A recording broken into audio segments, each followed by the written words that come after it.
I really truly believe they contribute to autoimmune diseases. So what we need to do about all of those things is restore the integrity of our digestive process.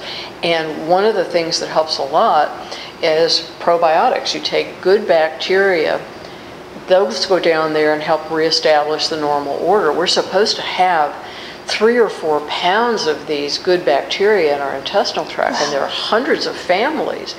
So now if you take a yogurt, for example, might have 1 family in there and it's transient. It'll do a little good while it's there, but you really need to improve the environment in the intestinal tract so that all of those hundreds of families can do the jobs that they're supposed to do, helping to digest the food, helping us to absorb nutrients, all those kinds of things.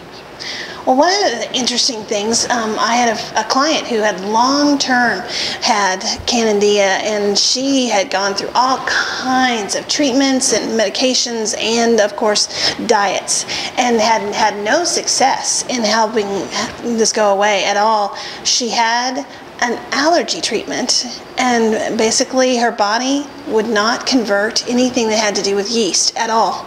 And so she had some allergy treatments done, and all of a sudden she didn't have any kind of allergic reaction to the yeast. So, I mean, it can be something that's off the grid again.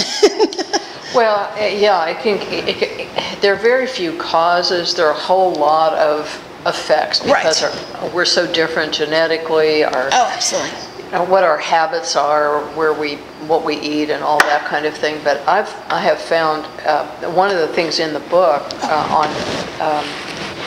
on improving your digestion is there's a chapter on yeast and there's a chapter on what to do about the yeast, and it's a 4-pronged program. You have to stop feeding it, so you improve the diet, so you don't feed it what it likes, and you kill it off. You crowd it out and replace it with the good bacteria. But then the other part, and this is probably where your client was having a problem, you have to also retrain the immune system, and for that I use homeopathics to say, look, I know it's been around for years, but it's not a friend, get rid of it. Right. That's probably exactly what it was. She just didn't have that last component, going for her, and so once the digestive tract was like, oh, okay, I can just get rid of it.